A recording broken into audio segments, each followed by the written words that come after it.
नमस्ते सदावत्सले मातृभूमि। विषय है अरविंद केजरीवाल जी। अरविंद केजरीवाल जी ईडी से बड़े दिनों से परेशान हैं और हम सब जान रहे हैं कि ईडी से वो क्यों परेशान हैं। तो चोर की दाढ़ी में तिनका, इसलिए ये सारी समस्याएं चल रही हैं। और समस्या कोई विशेष नहीं है। केजरीवाल जी के कोर्ट जाने से पहले और केजरीवाल जी के हाई कोर्ट जाने से पहले और अभी सुप्रीम कोर्ट तमिलनाडु के मामले में ये कह चुका है, जहाँ तमिलनाडु सरकार खुद आई थी और ये कह चुका है कि ईडी के सम्मन पर जाना सबका कर्तव्य बनता है। ईडी के सम्मन को क्वेश्चन नहीं किया जा सकता और ये भी नहीं बताया जा सकता कि ईडी किस लिए बुला रही है। ईडी एक इन्वेस्टिगेटिव एजेंसी है। कोई भी इन्वेस्टिगेटिव एजेंसी अगर किसी व्यक्ति को बुलाती है तो ये उसका दायित्व बनता है कि वो उस पर प्रेजेंट हो, उनके सवालों का जवाब दे। अब ईडी गिरफ्तार भी कर सकती है, ये बड़ी समस्या है।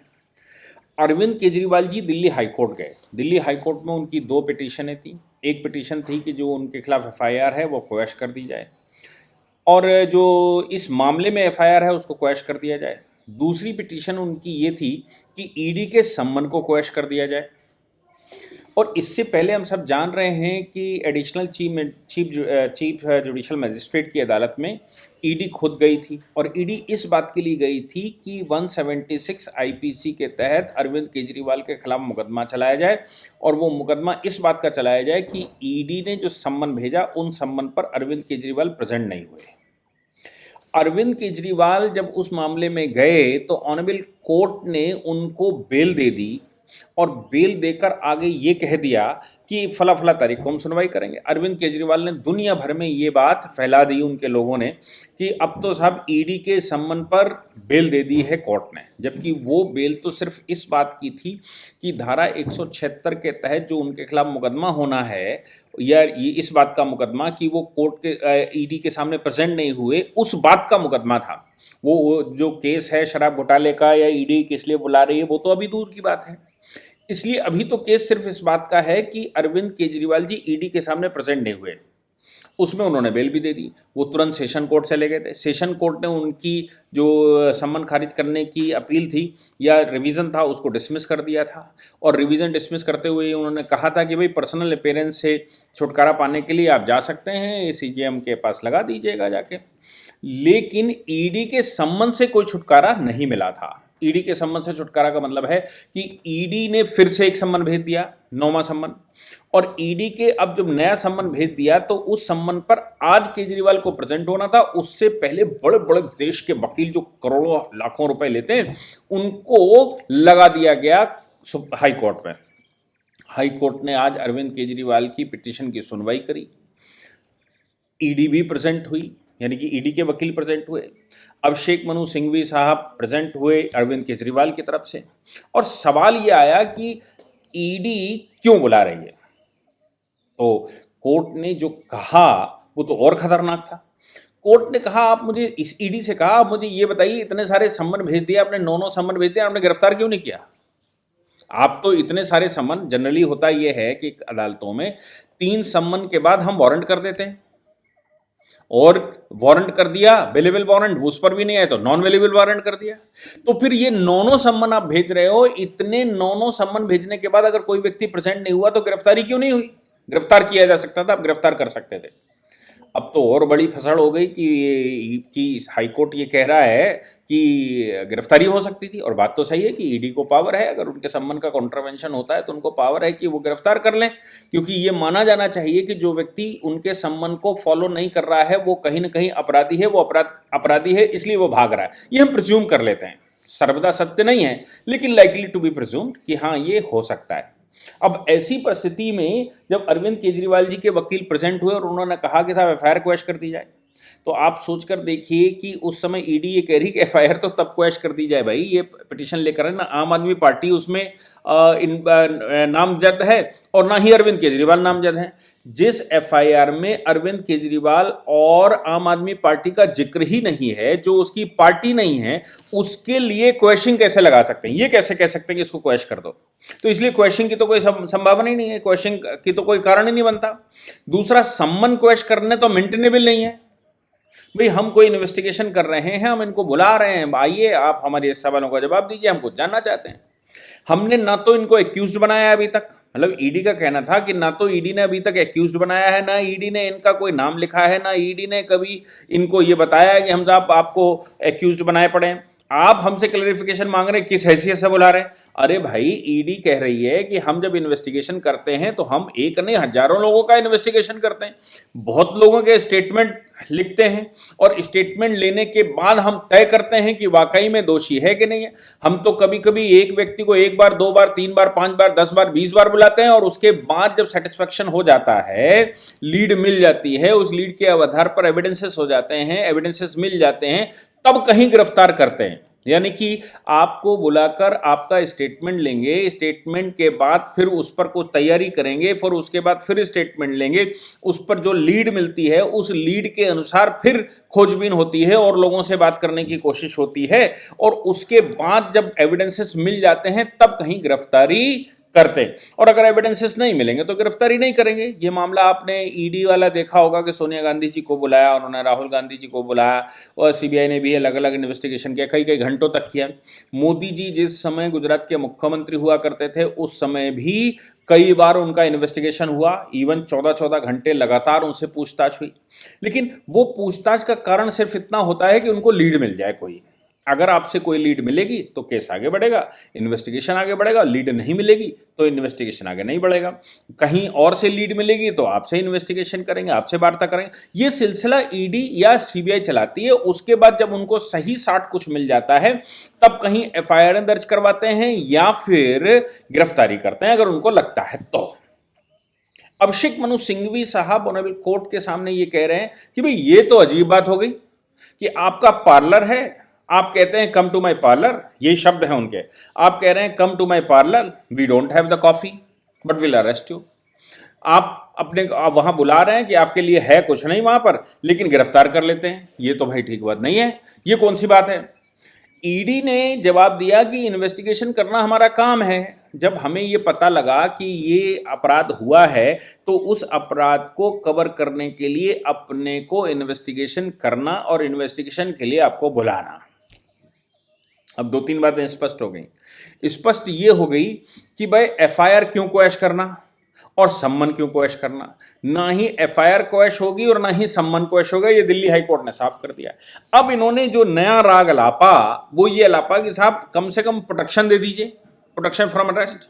इसको कानूनी भाषा में अरेस्ट स्टे कहते हैं कि हमको अरेस्ट स्टे दे दीजिए। हाई कोर्ट ने कहा कि जब कोई धुआं नहीं है, कोई आग नहीं है, कोई बात नहीं है, कोई मामला नहीं है, अरेस्टे कैसे दे दें? भाई अरेस्टे देने के लिए तो मटेरियल भी होना चाहिए। तो अरेस्ट जब कोई मटेरियल ही नहीं है, आम आदमी पार्टी भी पार्टी नहीं है, केजरीवाल अभी पार्टी नहीं है, केजरीवाल के खिलाफ इन्वेस्टिगेशन नहीं है, केजरीवाल के खिलाफ एफआईआर नहीं है, आम आदमी पार्टी के खिलाफ एफआईआर नहीं है, तो फिर आप बताओ कि अरेस्टे किसको दे दें, किस बात का दे दें? भाई अरेस्टे नहीं दिया जा सकता, अरेस्टे उन्होंने रिफ्यूज कर दिया। अब अरेस्ट स्टे रिफ्यूज करने का जो मतलब है वो बड़ा खतरनाक है। ईडी ने कहा कि हम आपको बुला रहे हैं, हम आपको गारंटी नहीं दे सकते कि हम आपको पकड़ेंगे कि नहीं पकड़ेंगे। अभी तक हमारा आपको गिरफ्तार करने का कोई इरादा नहीं है और अभी तक हमारे पास कोई सबूत भी नहीं है कि हम आपको गिरफ्तार कर लें। लेकिन भविष्य में जब आप इन्वेस्टिगेशन आपका चलेगा तो हम आपको गिरफ्तार नहीं करेंगे, इसकी कोई गारंटी हम नहीं दे सकते। क्यों? क्योंकि हमको अगर मटेरियल मिल गया आपके स्टेटमेंट के अनुसार, हमारे पास जो मटेरियल इकट्ठा है और उस मटेरियल से आपका जो बयान आया, उस बयान से अगर हमको कुछ मिल जाता है या आप कॉपरेट करने को तैयार नहीं होते, दोनों बातें। सपोज व्यक्ति वहां गया और चुपचाप बैठ गया, कहता हाँ बताइए, आपने बुलाया, हाँ आ गए, बताइए, तो कहता मुझे कुछ मालूम नहीं है, मैं कुछ बोलूंगा नहीं, मेरा तो प्रोटेक्शन राइट का है, मेरा तो ये है, मेरा तो वो है, मेरा तो ऐसा, मेरा तो वैसा। तो जब आप कॉपरेट नहीं करेंगे तो भी आपकी गिरफ्तारी कर लेती है कोई भी एजेंसी। याद करिए, इंदिरा गांधी 1977 के चुनाव के बाद इंदिरा गांधी के ऊपर सरकारी पावर का दुरुपयोग करने का मुकदमा चला था, सीबीआई का इन्वेस्टिगेशन था। सीबीआई इन्वेस्टिगेशन करने के लिए आई, उसने ट्रिब्यूनल ने उनको बुलाया, इंदिरा गांधी बोली मेरा राइट है, मैं जवाब देना उचित नहीं समझती। उसके बाद सीबीआई उनको लेकर उनके घर आई और उनको गिरफ्तार करके चल दी थी। सिर्फ इस बात पर कि हम आपको जवाब नहीं देंगे। शाह कमीशन पर भी उन्होंने जवाब नहीं दिया था, शाह कमीशन बैठा हुआ था, शाह कमीशन को भी जवाब नहीं दिया था। उस समय जिस समय ये नहीं कहा जाता था कि सीबीआई जो है वो मिसयूज़ कर रही है पावर का, या कौन यूज़ कर रहा कौन मिसयूज़ कर रहा, उस समय भी इंदिरा गांधी जैसी प्रधानमंत्री को सीबीआई गिरफ्तार करके चलती थी। तो ये तो परंपराओं में भी है और ये व्यवस्था में भी है। ऐसी परिस्थिति में जहां परंपराओं और व्यवस्था में जो चीज़ हो, ऐसी परिस्थिति में आप ये कहें कि मेरी गिरफ्तारी नहीं होनी चाहिए, प्रोटेक्शन दे दो, तो हाई कोर्ट ने प्रोटेक्शन देने से मना कर दिया। मतलब बिल्कुल साफ है कि अगर मटेरियल मिलता है, अरविंद केजरीवाल को ईडी के सामने प्रेजेंट होना पड़ेगा, और ईडी के सामने प्रेजेंट होने के बाद अगर मटेरियल मिलता है तो गिरफ्तारी निश्चित है। क्यों? क्योंकि अगर ये हाई कोर्ट ना गए होते तो एक बार वहां इन्वेस्टिगेशन के लिए प्रेजेंट होते तो आपके पास चांस था, लेकिन अब हाईकोर्ट ने चूंकि रिफ्यूज कर दिया, हाईकोर्ट ने चूंकि मना कर दिया, और हाईकोर्ट ने प्रोटेक्शन देने से मना कर दिया, हाईकोर्ट ने अरेस्ट देने से मना कर दिया, ये अपने आप में बता रहा है कि हाई कोर्ट के सामने जब ईडी बोल रही है तो हाई कोर्ट ईडी की बातों से सहमत है, और ईडी की बातों से सहमत होने का परिणाम यह है कि हाई कोर्ट अरेस्ट नहीं दे रहा है। मतलब ईडी को फुल पावर है कि अरविंद केजरीवाल को बुलाकर इन्वेस्टिगेशन जिस समय वो कर रहे हों उस समय बात आगे बढ़े। अभिषेक मनु सिंघवी ने यह भी कहा कि तुम्हारे पास जब कुछ है नहीं तो आप मुझसे पूछिए, मैं सब कुछ बता दूंगा। अरविंद केजरीवाल के बिहाफ पर जो आप जानना चाहते हैं वो सब कुछ बता दूंगा। तो ईडी के वकील ने कहा कि आप सब कुछ बता सकते हैं, लेकिन वो नहीं बता सकते जो अरविंद केजरीवाल बता सकते हैं। अरविंद केजरीवाल और आम आदमी पार्टी के संयोजक हैं कि नहीं? अगर वो आम आदमी पार्टी के संयोजक हैं तो आम आदमी पार्टी के संयोजक के नाते, या फिर इस पूरे प्रकरण में कहीं न कहीं डायरेक्ट इन्वॉल्व होने के नाते या इनडायरेक्ट इन्वॉल्व होने के नाते, शराब घोटाले में मुख्यमंत्री का कोई रोल तो रहा होगा, आम आदमी पार्टी का कोई रोल तो रहा होगा। और जब सुप्रीम कोर्ट में सवाल ये पैदा होता है, जब सुप्रीम कोर्ट में मनीष सिसोदिया की पिटीशन लगी थी, उस समय 330 करोड़ या 320 करोड़ का एंट्री पा ली सुप्रीम कोर्ट ने, और इस आधार पर उनकी जमानत खारिज कर दी। उसके बाद वो रिव्यू पिटीशन ले गए, रिव्यू पिटीशन भी खारिज कर दी, फिर वो क्यूरेटिव पिटीशन ले गए, क्यूरेटिव पिटीशन भी खारिज कर दी। इसका मतलब बिल्कुल साफ है कि सुप्रीम कोर्ट में भी शराब घोटाले के मामले में प्रेमा फेसाए जो एविडेंसेस मिले, उन एविडेंसेस के आधार पर उन्होंने बेल देने को मना कर दिया। अब मनीष सिसोदिया को बेल देने को मना कर दिया अगर, तो अब अरविंद केजरीवाल को यह लगता है कि वो तो मुख्यमंत्री थे, आम आदमी पार्टी के संयोजक भी थे, और सुप्रीम कोर्ट ने यह भी कहा कि आम आदमी पार्टी को पार्टी क्यों नहीं बनाया अगर उन्होंने पैसा खर्च कर लिया और पंजाब में चुनाव लड़ लिया। तो ऐसी परिस्थिति में आम आदमी पार्टी के अकाउंट्स पूछना, मुख्यमंत्री होने के नाते गड़बड़ी पूछना, मुख्यमंत्री होने के नाते शराब घोटाले की पॉलिसी पूछना, मुख्यमंत्री होने के नाते आगे की कार्रवाई करना, और आम आदमी पार्टी के संयोजक होने के नाते चुनाव के खर्चे पूछना, इतने सवाल तो ईडी पूछेगी ही। और अगर इतने सवाल ईडी ने पूछ लिए, और ईडी ने पूछना है, तो अगर ईडी ने इतने सवाल पूछ लिए तो ये मान कर चलिए कि अरविंद केजरीवाल की गिरफ्तारी निश्चित है। उसके बाद बेल मांगने आना, अभी तो हाई कोर्ट ने रिफ्यूज कर दिया, और ईडी ने भी ये साफ कर दिया कि गिरफ्तार कर भी सकते हैं, नहीं भी कर सकते हैं, वो डिपेंड करेगा आपके जवाबों पर, आपकी परिस्थितियों पर, तब हम आपको कुछ बता पाएंगे। अभिषेक मनु सिंघवी का कहना था, या आम आदमी पार्टी का कहना था, कि ये जो बार बार सम्मन किए जा रहे हैं ये केवल गिरफ्तारी के लिए ही किए जा रहे हैं, ये गिरफ्तार करना चाहते हैं।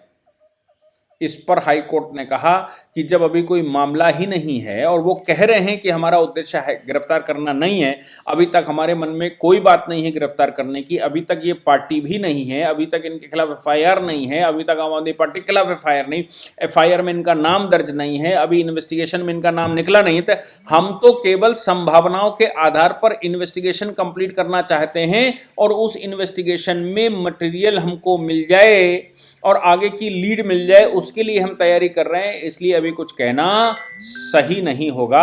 अतः इनकी गिरफ्तारी से छूट देना या इनकी गिरफ्तारी होगी कि नहीं होगी, ये बात अभी किसी आधार पर निश्चित या सुनिश्चित नहीं की जा सकती। ऑनरेबल कोर्ट के द्वारा जो बात कही गई और जो परिस्थिति निकली, जो जो जो पिटीशन अभी जो प्रोडक्शन डिसमिस हुआ, वो सब कुछ बता रहा है कि अरविंद केजरीवाल की मुश्किलें आसान नहीं, बहुत मुश्किल होने वाली हैं। इन्होंने कहा कि साहब चुनाव के समय पर ये ड्रामा कर रहे हैं और कुछ नहीं। तो उन्होंने कहा कि ना तो ये वो उसके चुनाव में एमपी का चुनाव लड़ रहे हैं, ना ही कोई इनके पास दायित्व है, तो फिर क्यों परेशानी की बात करना। या तो ये कहते कि साहब हम चुनाव लड़ रहे हैं, हमारा नॉमिनेशन होने जा रहा है, हम लोकसभा जाना चाहते हैं, इसलिए हमें प्रोटेक्शन दिया जाए। भाई जब आप लोकसभा जाना नहीं चाहते, आप चुनाव लड़ नहीं रहे हैं, परिस्थितियाँ अनुकूल परिस्थितियाँ ऐसी नहीं हैं कि जो आप चुनाव में डायरेक्ट इन्वॉल्व हों, तो किस लिए। और फिर ये होली, दिवाली, दशहरा और ये 12 वफात तो आती रहेगी, ये तो सदैव से चलता रहेगा। ईडी का कहना था हम तो सब रेगुलरली काम कर रहे हैं, हम आज से थोड़ी ना बुला रहे, चुनाव तो आज लग गया, हम तो 9 सम्मन इनको दे चुके हैं, तब से ये नहीं आ रहे, ये तो चुनाव तक घसीट के ले आए, और चुनाव तक घसीट के ले आए इसलिए ये आप बता रहे हैं कि अब तो चुनाव है, फिर कल कहेंगे होली है, परसों कहेंगे दिवाली है, तो ये तो चलते ही रहेगा। फिर इसका मतलब ये हो गया कि इनका कुछ होगा ही नहीं। ये तो डिफरेंट हर बार सम्मन पर एक नया बहाना बनाते हैं, और उस बहाने में कभी कहते हैं मध्य प्रदेश का चुनाव है, तो कभी कहते हैं वहाँ का चुनाव है, तो कभी कहते हैं भाई यहाँ का चुनाव है, कभी कहता है मेरी माँ बीमार है, कभी कहते हैं, इसलिए इनको सामने प्रेजेंट होने के आदेश दिए जाए। एप्लीकेशन खारिज हो गई। हालांकि पूरी सुनवाई के लिए जो मेंटेनेबिलिटी है उसको लेकर अप्रैल की तारीख लगा दी है, लेकिन अभी आज कोई रिलीफ नहीं मिली है। ईडी के सामने इनको प्रेजेंट होना पड़ेगा। बाकी जो फैसला होगा वो सब कुछ उस दिन तय होगा जिस दिन ईडी इनसे पूछताछ करेगी और इनके जवाब संतोषजनक नहीं होंगे, लीड दे रहे होंगे, फसंतलू फंस रही होगी, तो फिर जवाब क्या होगा, उस समय का कदम क्या होगा, ये उस समय तय होगा। लेकिन अभी तो फिलहाल हाई कोर्ट ने रिलीफ देने से मना करके अरविंद केजरीवाल जो कुछ भी सोच रहे थे वो सब कुछ ध्वस्त कर दिया। जय हिंद, जय भारत, वंदे मातरम।